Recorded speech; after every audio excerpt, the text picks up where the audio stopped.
இலவச பேருந்து.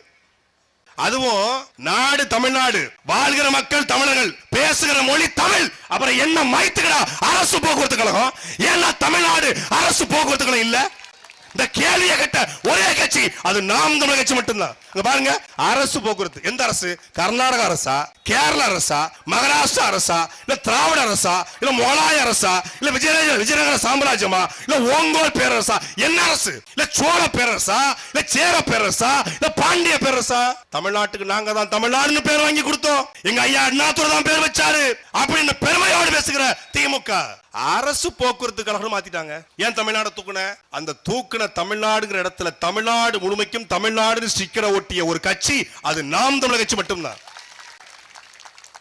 இவரு நான் ஆட்சிக்கு வந்தா 1 பவுன் தங்கம், ஒரு சேலை. 1 பவுன் தங்கம் இன்னைக்கு 1,10,000 ரூபாய். தமிழ்நாடு முழுமைக்கும் சராசரியாக ஆண்டுக்கு 5 லட்சம் கல்யாணம் நடக்குது. ரிஜிஸ்டர் மேரேஜ், ரிஜிஸ்டர் இல்லாத மேரேஜ் நிறைய நடக்கும். ரிஜிஸ்டர் பதிவு திருமணம் மட்டும், பதிவு செய்யப்பட்ட திருமணம் மட்டும் 5 லட்சம் திருமணங்கள். 5 லட்சம் திருமணம், ஒரு ஆளுக்கு 1 லட்சம் அப்படின்னா கிட்டத்தட்ட 5000 கோடி ரூபாய். அது 25,000 கோடி ரூபாய் வருது மொத்தமாக 5 வருஷத்துக்கு கணக்கு பண்ணும்போது. இந்த பணத்தை எங்க இருந்து எப்படி நீங்கள் வருமானமாக அரசு கொடுப்பீங்க? இதை மட்டும் கொடு. நான் விஜய்க்கு ஓட்டு போடுறேன். நான் வந்தா கரப்ஷன் இருக்காது, கலெக்ஷன் இருக்காது, கமிஷன் இருக்காது, ஊழல் இருக்காது. நல்ல திட்டங்களை ஏற்றி அதன் மூலமாக வருமானத்தை பெருக்கி அந்த வருமானத்தை கொண்டு என் மக்களுக்கு கல்வியை கொடுப்பேன், மருத்துவத்தை கொடுப்பேன்னா நல்ல மனுஷன் இவன், நல்ல மாற்றம் இவன், நல்ல தலைவன். ஆனால் திமுக 1000 கொடுக்குது, எடப்பாடி 2000, 2500 கொடுப்பேன் என்றால் நீ திருட்டு பைய, 1ஆம் நம்பர் திருட்டு பைய, சாதா திருட்டு பைய கிடையாது.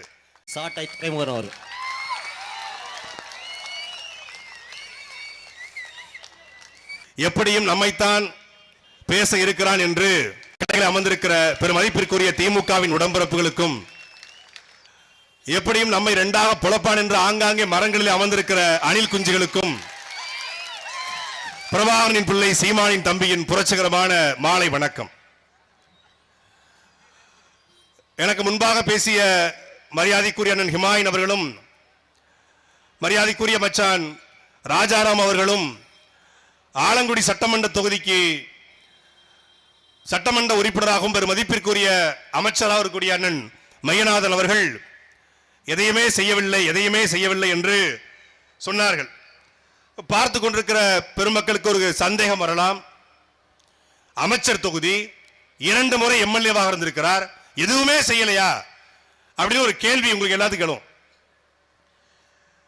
என்ன சொன்னாரு, என்ன செய்யல அப்படின்னு ஒரு கேள்வி இருக்குல்ல.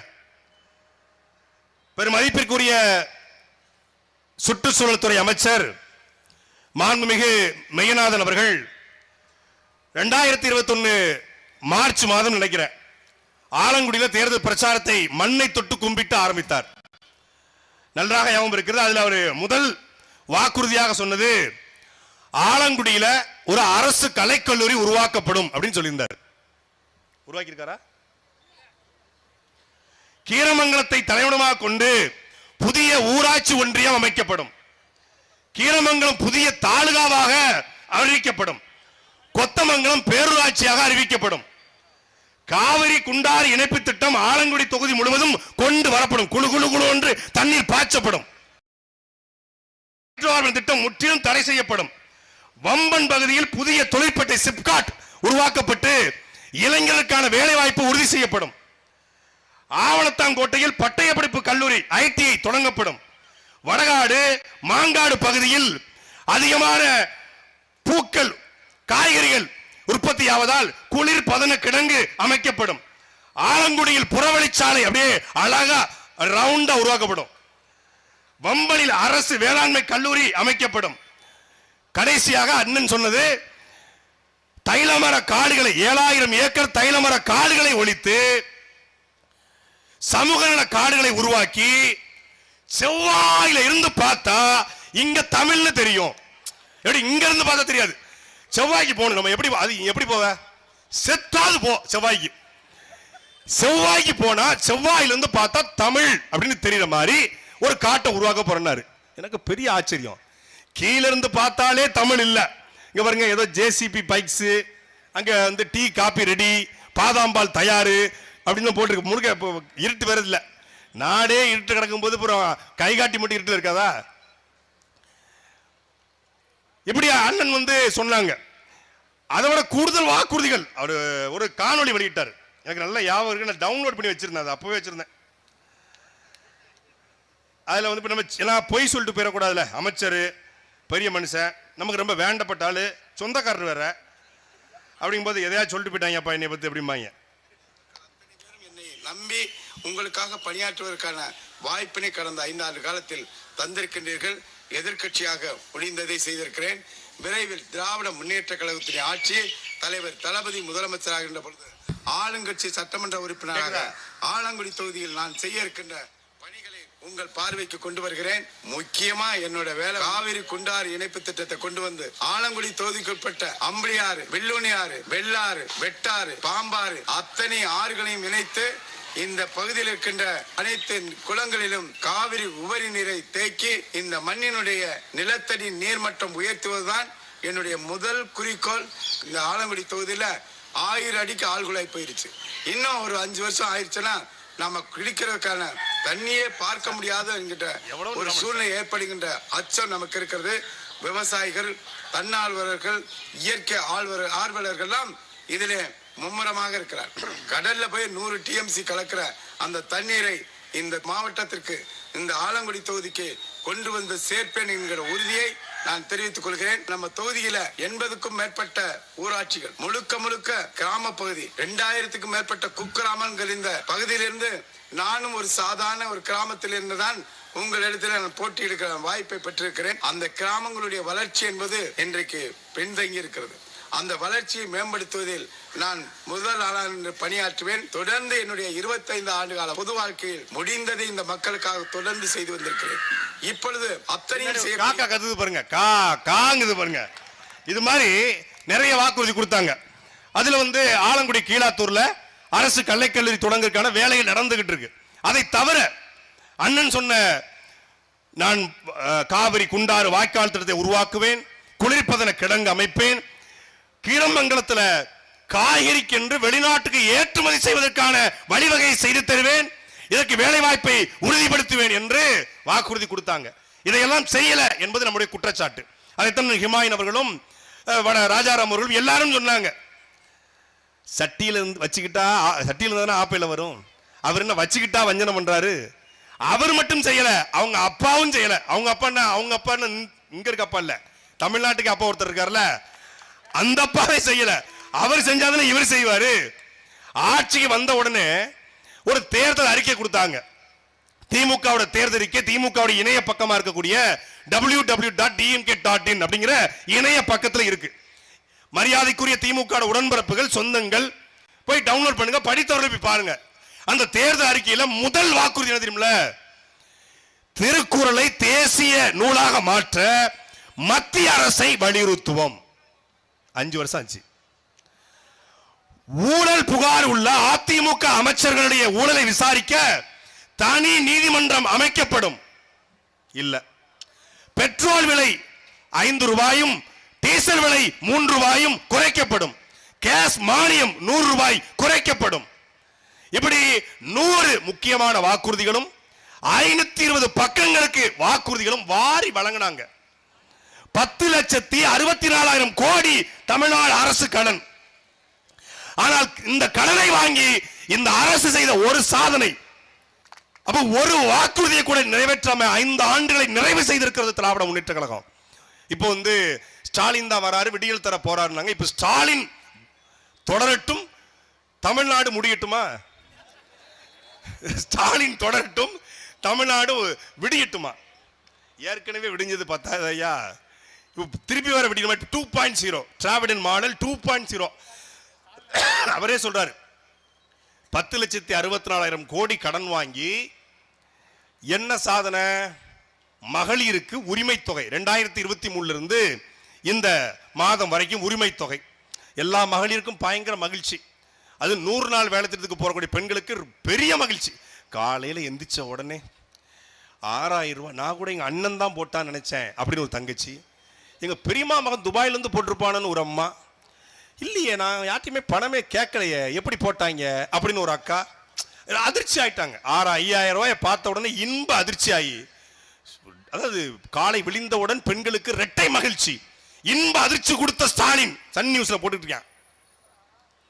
1967 திமுக ஆட்சிக்கு வருது. அன்றைக்கு பெருமதிப்பிற்குரிய பேரறிஞர் அண்ணாதுரை அவர்கள் திமுக ஆட்சிக்கு வந்தால் ஒரு படி நிச்சயம் 2 படி லட்சியம் என்று வைக்கிறார். அன்றைக்கு பஞ்சம் பசி பட்டினி, காங்கிரஸ் ஆட்சி ஒரு பணக்கார ஆட்சியாக இருந்தது என்று அடக்குமுறை ஒடுக்குமுறையிலிருந்து வந்த திமுக ஒரு படி அரிசி கொடுத்தா தான் வாழ முடியும், ஒரு படி அரிசி இலவசமா கொடுத்தா தான் பெண்கள் உழவைக்க முடியும் என்ற நிலை இருந்தது. 70 வருஷம் மாறி மாறி திமுக அதிமுக என்ற ஆண்டு, அதுல 5 முறை 6வது முறையாக திமுக ஆண்டு, 5 முறை அதிமுக ஆண்டு, கருணாநிதி, எம்ஜிஆர், ஜெயலலிதா, எடப்பாடி பழனிசாமி, ஓபிஎஸ், ஸ்டாலின் என்று மாறி மாறி ஆண்டு 1000 ரூபாய் கொடுத்தா தான் எங்க வீட்டு பெண்கள் வாழ முடியும் என்றால் நீங்க என்ன ஆட்சியை 50 ஆண்டுகள் கொடுத்தீர்கள்? 1000 ரூபாங்கிறது எவ்வளவுங்க? ஒரு நாளைக்கு 33 ரூபாய். நான் தெரியாம இங்க இருக்க பெண்கள்கிட்ட 33 ரூபாய் வச்சு ஒரு நாளை ஓட்ட முடியுமா? இந்த கடையில போய் ஒரு டீயும் ஒரு பண்ணும் சாப்பிட்டா 25 ரூபா வந்துடும். இந்த டீ 15 ரூபா நினைக்கிறேன். ஒரு பிரெட் வாங்கினா இன்னைக்கு வந்து பிரெட் குறைந்தபட்சம் 35 ரூபா. 3 வேளை ஒரு அம்மா ஒரு அப்பா ஒரு பொண்ணு ஒரு பையன் இருக்கக்கூடிய 4 பேர் கூடிய வீட்டில் 33 ரூபாயை வைத்துக்கொண்டு என்ன செய்ய முடியும்? இவர் 33 ரூபா. யாரு? அப்பா 1000 ரூபாய். சித்தப்பா அவர் பெருந்தன்மைக்காரர்ல, அவர் வந்து கடைசி 7வது வள்ளலுடைய 8வது வள்ளல், பாரி வேந்தருடைய பரம்பரையில் பிறந்த கடைசி வள்ளல் எடப்பாடி பழனிசாமி. 1000 ரூபாய் பத்தாது, நான் வந்தா 2000 தானே. அவரு அப்பா 1000, சித்தப்பா 2000. இங்க விஜய்னா அவர் அப்பா சித்தப்பா நான் தரேன்டா 2500 அள்ளி வச்சுக்கலாம். 2500 எவ்வளவு? ஒரு நாளைக்கு 82 ரூபா. 2500 ரூபா ஒரு குடும்ப தலைவிக்கு. இவங்க என்ன சொல்றாங்க? தகுதி வாய்ந்த இல்லத்தரசிக்கு. இவரு ஐயா எடப்பாடி பழனிசாமி அனைத்து இல்லத்தரசிக்கும், இவரு அனைத்து இல்லத்தரசிக்கும் 60 வயசுக்கு உட்பட்ட அனைத்து இல்லத்தரசிக்கும் 2500 ரூபா. அப்படி என்றால் ஒரு ஆண்டுக்கு 60,000 கோடி ரூபாய் வருது. 60,000 கோடி, 60,000 கோடி தானே? 60,000 கோடி மொத்தமாக 5 ஆண்டுக்கு 3 லட்சம் கோடி ரூபாய் இந்த மகளிர் உரிமை தொகை. அவர் சொல்றது வந்து பெண்களுக்கான, உழைக்கிற பெண்களுக்கான ஒரு உரிமை தொகையாக நாங்கள் இதை கொடுப்போம் அப்படின்னு சொல்லி விஜய் அவர்கள் அறிவிக்கிறாங்க. அப்புறம் பாத்தீங்கன்னா தாலிக்கு தங்கம்னு ஏற்கனவே அதிமுக கொடுத்திருந்தாங்க. இவரு நான் ஆட்சிக்கு வந்தா 1 பவுன் தங்கம் ஒரு சேலை, 1 பவுன் தங்க இன்னைக்கு 1,10,000 ரூபாய். தமிழ்நாடு முழுமைக்கும் சராசரியாக ஆண்டுக்கு 5 லட்சம் கல்யாணம் நடக்குது. ரிஜிஸ்டர் மேரேஜ், ரிஜிஸ்டர் இல்லாத மேரேஜ் நிறைய நடக்கும். ரிஜிஸ்டர் பதிவு திருமணம் மட்டும், பதிவு செய்யப்பட்ட திருமணம் மட்டும் 5 லட்சம் திருமணங்கள்.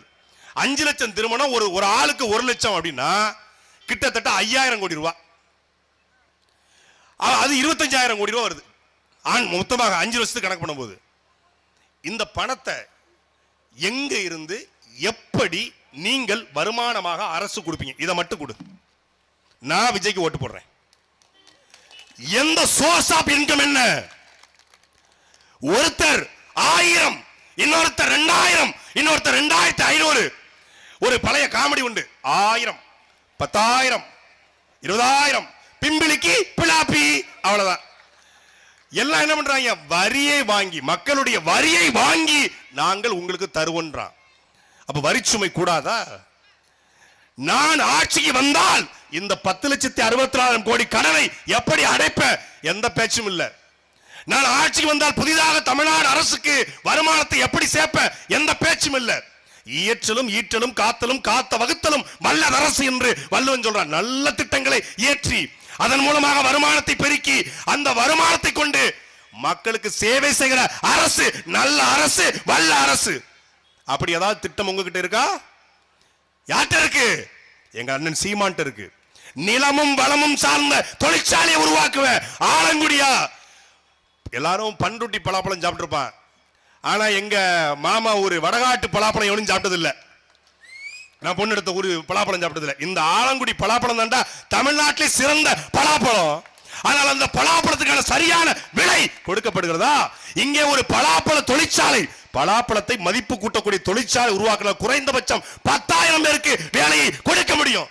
தமிழ்நாட்டிலேயே புதுக்கோட்டை மாவட்டத்தில் தான், துபாயில, ஈரான், இங்க சவுதி அரேபியாவில், கல்ஃப் கண்ட்ரீஸ்ல, ஏன் அரபு நாடுகள்ல, அமெரிக்க நாடுகள்ல, ஐரோப்பிய நாடுகள்ல வீட்டுக்கு ஒருத்தன் வெளிநாட்டுல இருக்கிறது. புதுக்கோட்டை மாவட்டத்தை குறிப்பாக ஆலங்குடி, இந்த கீரமங்கலம், கொத்தமங்கலம், இந்த வடகாடு, இந்த பகுதிகளில் தான், மாங்காடு பகுதிகளில் தான் வீட்டுக்கு ஒருத்தர் இருக்கிறான். ஏன்? வேலை இங்க இல்ல. அங்க 1 லட்சம் சம்பளம் வாங்குறான். பொண்டாட்டியை பார்க்க முடியல, பிள்ளைய பார்க்க முடியல, அப்பாவை பார்க்க முடியல, சித்தப்பாவை பார்க்க முடியல, கோவில் திருவிழாக்கு வர முடியல, பொங்கலுக்கு வர முடியல, ஒரு மஞ்சு விரட்டுக்கு வர முடியல, ஜல்லிக்கட்டுக்கு வர முடியல. இங்கே தன்மானமிக்க குடும்பத்தோடு வாழ்கிற வாழ்க்கை 50,000 சம்பளம் என்றால் அந்த வேலையை உதறிட்டு இங்க வருவானா மாட்டானா, அதைத்தான் நாம் நமக்கு முன்னிறுத்துகிறது. நீ இருக்கிற இடத்திலேயே உனக்கு கல்வி, நீ இருக்கிற இடத்திலேயே உனக்கு வேலை. வெறும் பலாப்பழ தொழிற்சாலை மட்டும் தான் வைக்க முடியுமா? ஆலங்குடி பகுதியில் அதிகமான காய்கறி, அதிகமான மல்லிகைப்பூ, வாசனை திரவியம்.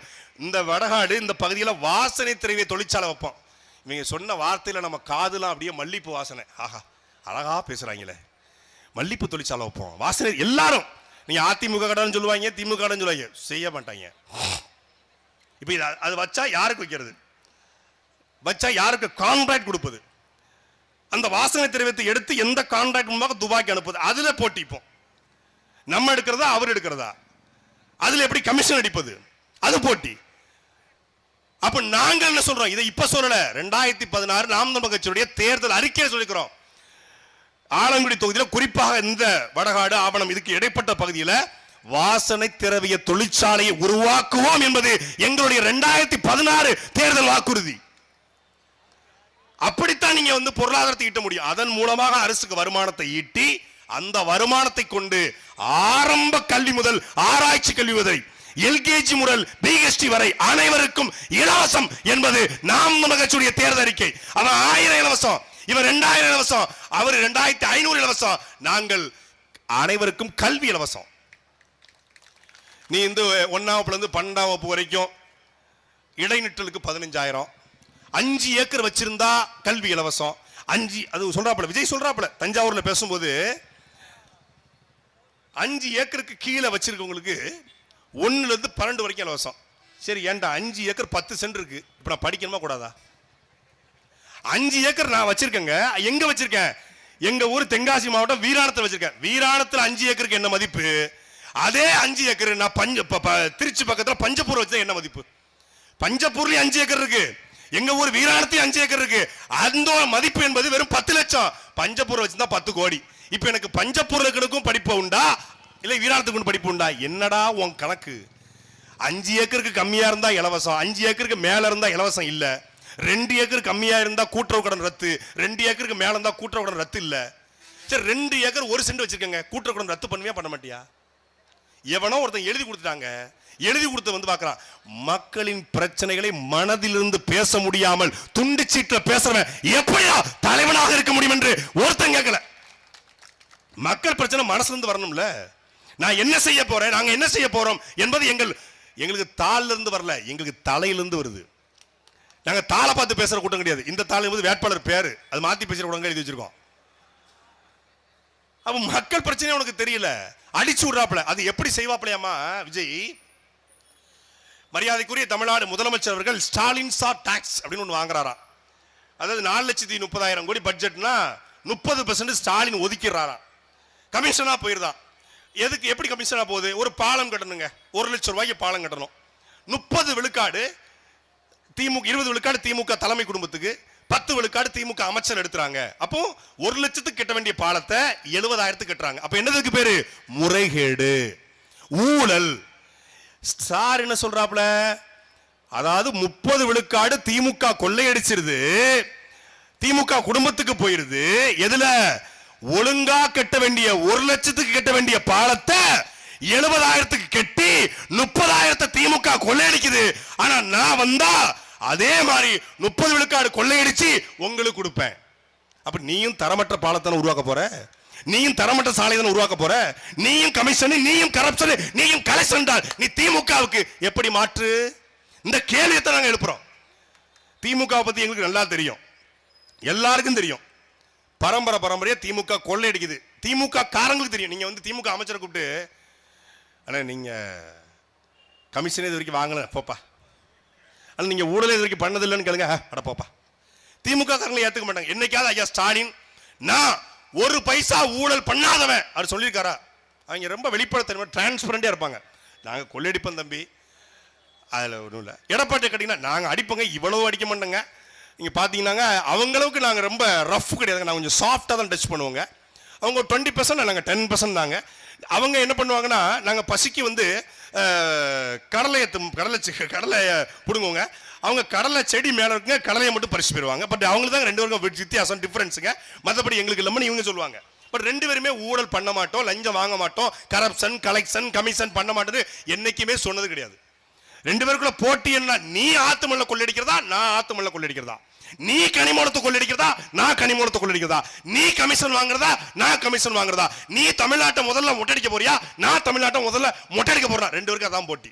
மற்றபடி 2 பேருமே வந்து வெளிப்படைத்தன்மையோட நாங்க இப்படித்தான் பண்ணுவோன்னு வந்துட்டாங்க. நீங்க என்ன பண்றீங்க? மாற்றம்னு வரீங்க.